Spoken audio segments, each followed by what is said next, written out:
Mac, are you still trying to get a screen cap of this, not a manga? Yeah, totally am. Okay, well, how about we talk about a comic book instead? We can do that.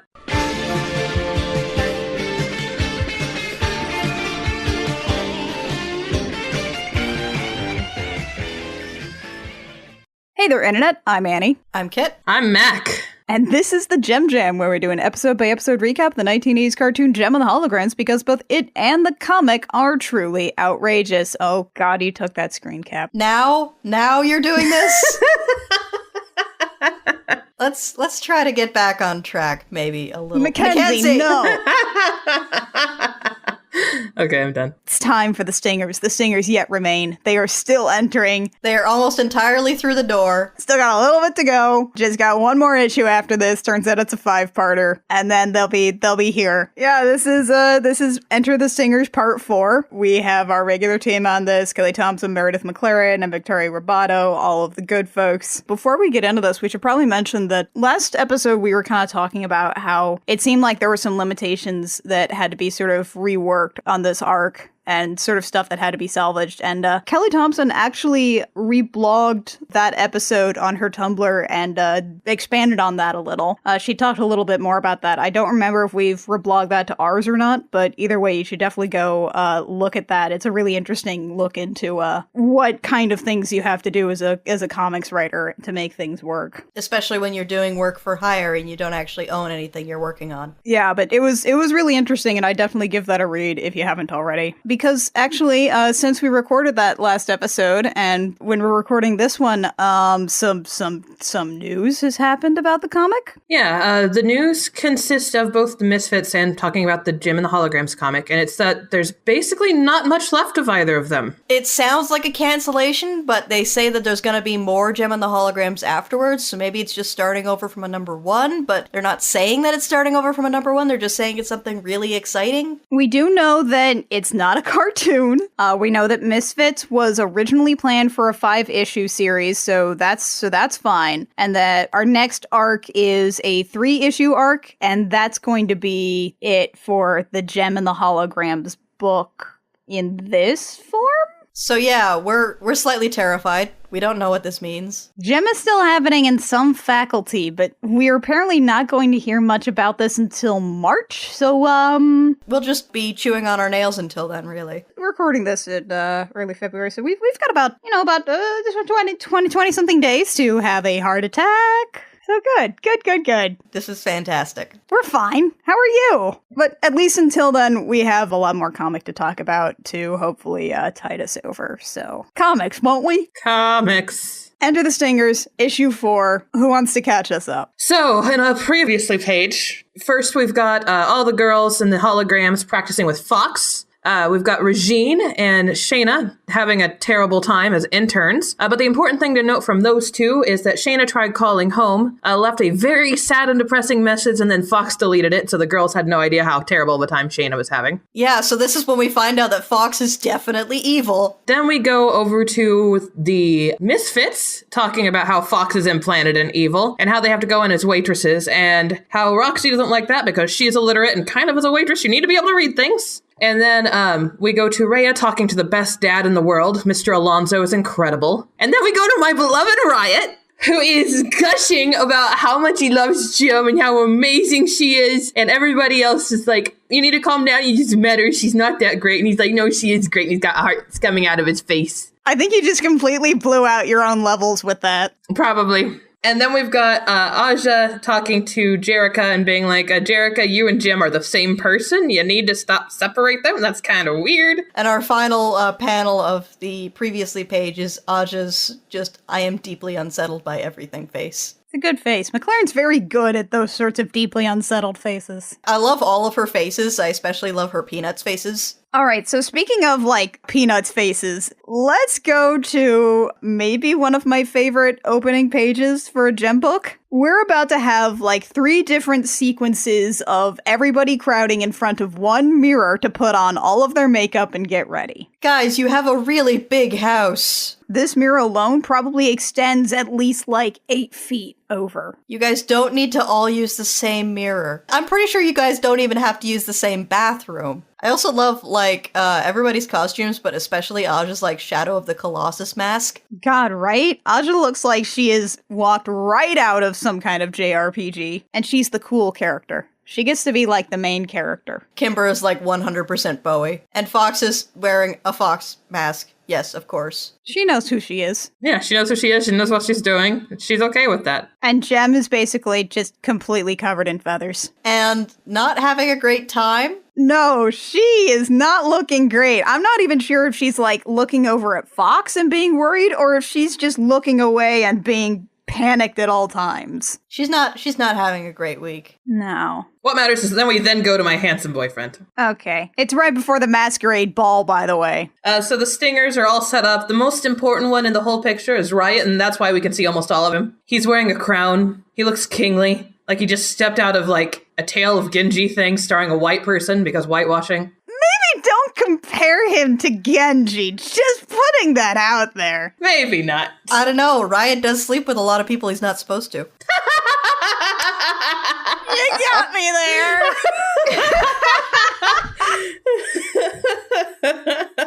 Oh, God. Oh, but he looks beautiful. His hair is all up, and he looks like an emperor. He's wearing gray lipstick, which is a bold choice. He's got a bit of a cravat going on. Everybody is dressed like nobility, probably because they're stingers. They're bees, and bees have queens. They're queen bees. I also like the different, like, makeup setups. The holograms basically have everything in jars except for, like, one train case. And then when you get to the stingers, it's like, Minx has this enormous, like, unfolding tackle box of makeup. This is, like, 3 different levels to it. That's probably like a whole system. They probably have like everything set up there in all of their regular palettes. Everything is like sorted by color. Also, I mean, we're going to see a lot more of it tonight, but man, I really like Rhea's look. Yeah. And meanwhile... Misfits are getting dressed as waitresses. And it doesn't matter because Mad Mardigan is hanging out in the sink. Mad Mardigan's so happy. He is a good kitty. He's got the little heart in his speech bubble. It's incredible. He's having a very good time. He fits, so he sits. Yeah, everyone is going for fairly low-key makeup, which is a stark contrast from everything else that's going on here. It's almost a little sad. It's pretty much just like eyeliner and eyeshadow.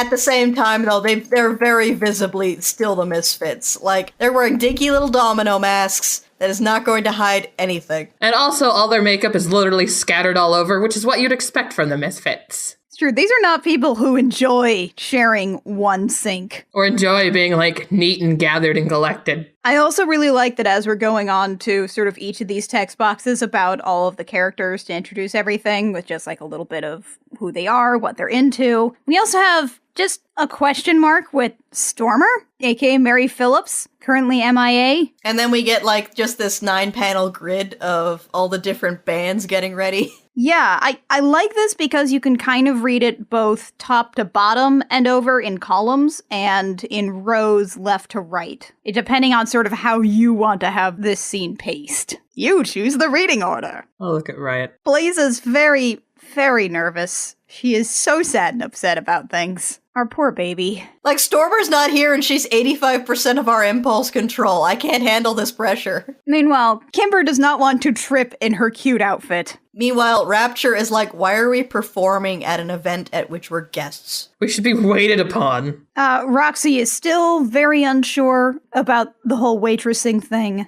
Jim is very excited by this outfit and thinks she could wear it every day, while Kimber points out that it would be ridiculous to wear at the supermarket. Says you. Ray is just very pleased. He's pleased as punch. He's so pleased. We are the ultimate stars, as it should be. I love him. He's so great. So that says a quick thing about needing to shut up and start focusing on blending in. And then we have Aja opening the door and going, Rio? Oh no. Remember that Rio is in this comic book? I think this is actually the first time that he's appeared in this arc. Yeah, because of Riot taking his place. Oh no. What are you doing here? I'm taking Jerica to the 5x5 masquerade ball. Or am I not? Hold please. She just leaves him outside. Oh no, Rio. Baby, I never thought I'd hurt this way for you. Why are you here? Why is Rio here? Poor Rio. So Aja takes Jem aside and goes, what are you doing? Oh, right. I forgot. Synergy, I need a hologram of Jerica dressed for the masquerade ball, please. Of course, Jim. No, Synergy, stop.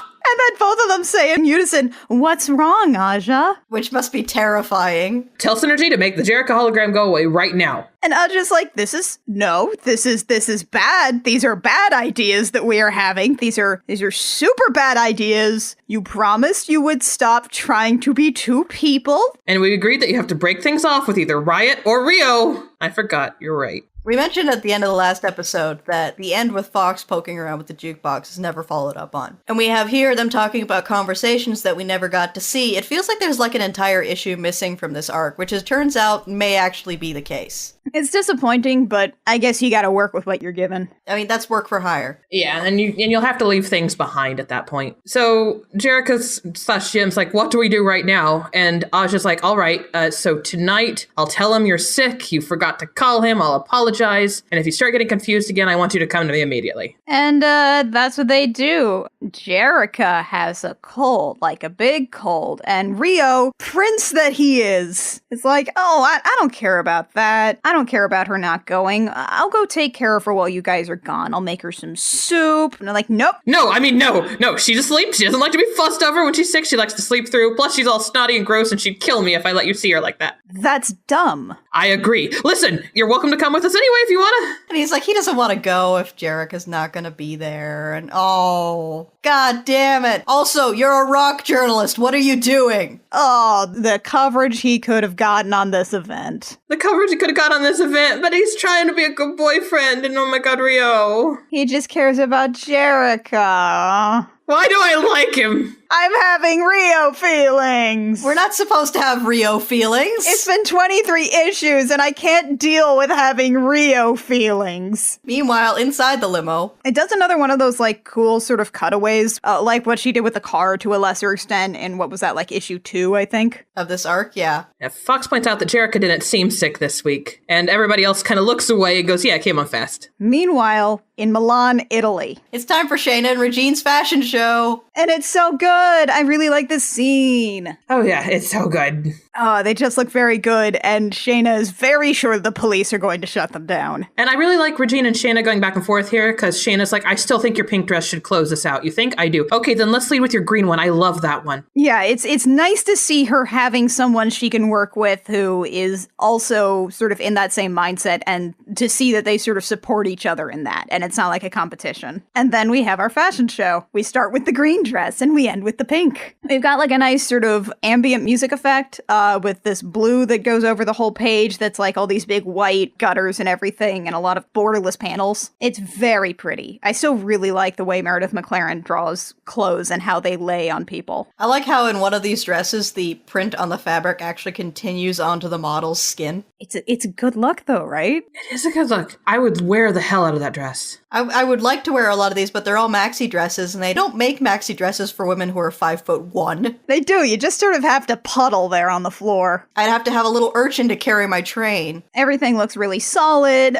Regine and Shayna both get applause, and they bow on stage. They barely speak Italian. It's a very nice scene. The colors in this scene are also just really, really good. Oh, so good. I really like how like oversaturated and just full of bright, intense blooms the fashion show pages are, and then we like return to sort of the slightly more muted colors in the rest of the scene, and like just Roboto did a great job. I love how this clothing rack is organized by color. It is. That's very satisfying. A lady approaches Shayna as she's kind of packing up and helping tear down everything, and she's like, you're American. Well, thank you. Your stuff's amazing. I am Francesca Zangari of Aero Zangari. You should probably be working for me. And Shayna's like, I am. We're your interns. He says, fascinating. Certainly the first time any intern they sent us has been bold enough to strike out on their own. I stand by my offer. I know your internship is ending. Call the number and let's talk about what's next for you. Your friend Regine, too. Really? This is the first time an intern's got fed up and been like, okay, we'll do our own fashion show. Most of the time, most interns that I know or most people in crappy jobs are just like, I'm going to keep my head down and just wait until it's over because I know it's temporary. And it's gonna look really good on a resume. No. This is Shayna, aka Mad Shayna, who will break all of the rules when she gets fed up just to make something happen. I love Mad Shayna. Meanwhile, we have a red carpet arrival in LA. It's a boat. The party's on a great big boat, and we know where this is going. It's gonna get hit with an oil tanker. It's not even a yacht, it's a whole boat. Also, the narration box, the 5x5 masquerade ball, it's on a ship, so you know it's fancy. You ready, Kimber? I wish Stormer was here tonight. And she's actually got a picture of Stormer up on her phone, this gigantic nerd. Oh, that's definitely her lock screen. She has several different lock screens, and they are all of her girlfriend. Maybe sometimes she's in them, but they're mostly her girlfriend. And I really like this, long semi-splash that we have here of this really long panel that goes over 2 pages of just everybody arriving. It's very, very cartoon reminiscent. I also really like how everybody just mostly has their name repeated except for Kimber and Fox. Kimber gets Kimber, where's Stormer tonight? Kimber!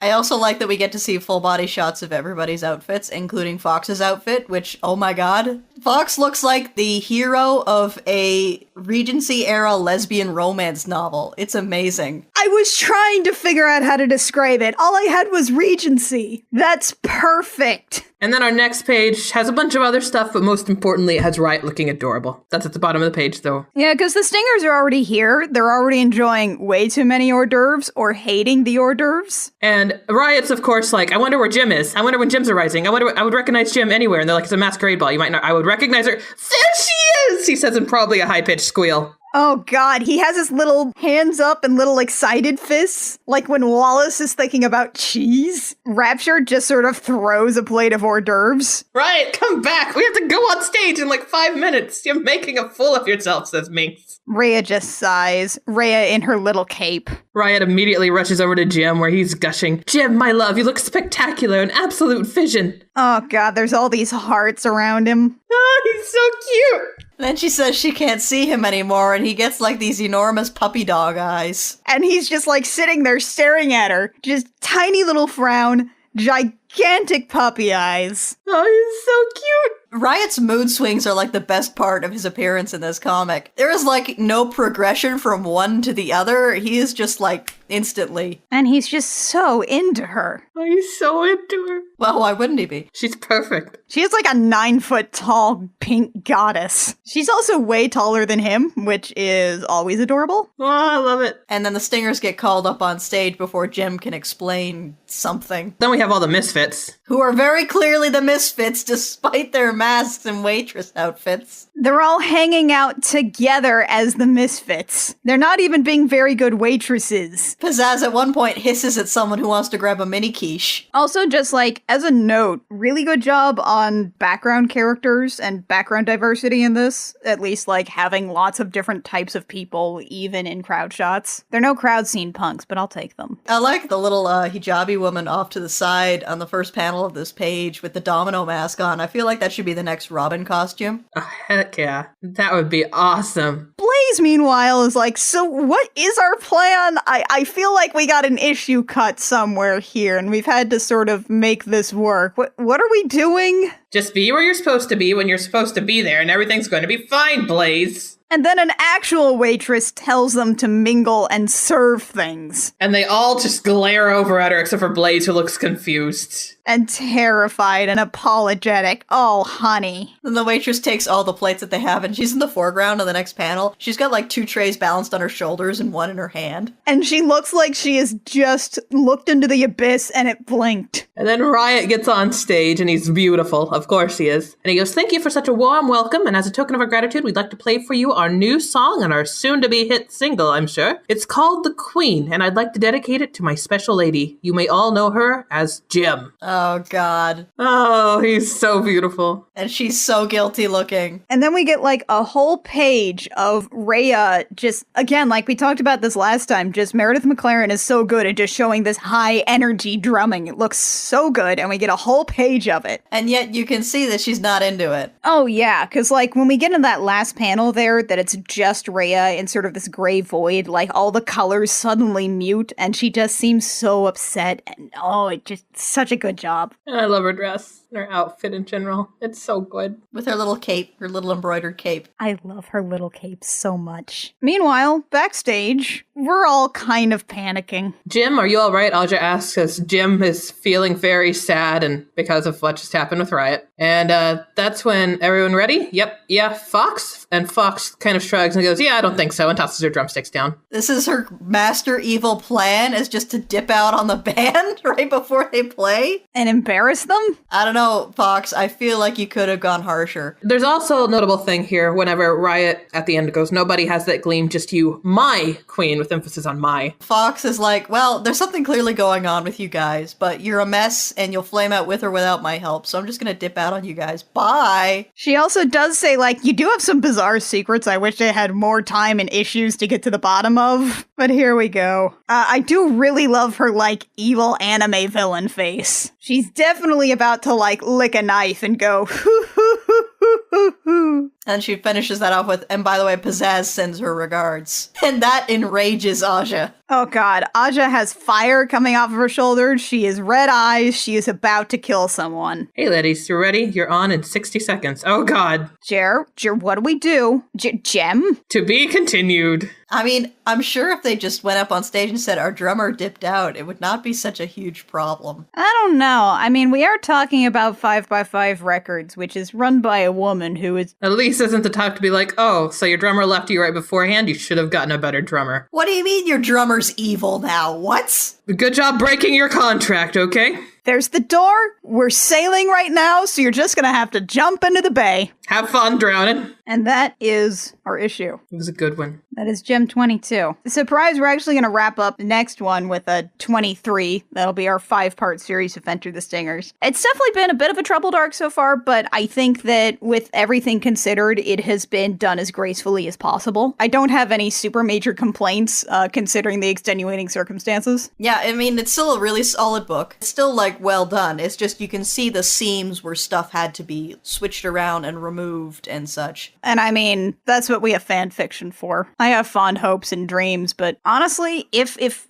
Gem is continuing in some faculty, there's always a chance that we could pick up on these threads later on. So, we'll be back next time with Gem and the Holograms 23, wrapping up the Stingers arc. I believe after that we'll likely be talking about the annual, which is a trip. And at the time of recording, Misfits number 2 is out, so that'll be up on our schedule too. We'll get back to the cartoon eventually, but look, while this comic exists, there are yet more episodes of the Gem Jam. Alright, so the Gem Jam comes out every Sunday on iTunes, SoundCloud, Stitcher, and YouTube. You can also find us on Twitter and Tumblr. We are at the Gem Jam just about everywhere, except on Twitter, where we are at Gem Jam Cast. If you like what we do and you want to support us, a like, rating, review, subscribe, wherever you find our podcast, especially on iTunes, is super useful, really improves our metrics, makes us feel good in our hearts, and helps us get discovered by other people who like to hear us shout about glam rock and Riot, mostly Riot right now. If you have some dollars and you want to send those our way, we have a Patreon at patreon.com/thegemjam. We'll see you next time with Gem of the Holograms issue 23. And until next time, dear listeners, I'm Annie. I'm Kit. And I'm Mac. And this has been the Gem Jam, where we remind you, be careful what you wish for. You just might get outrageous.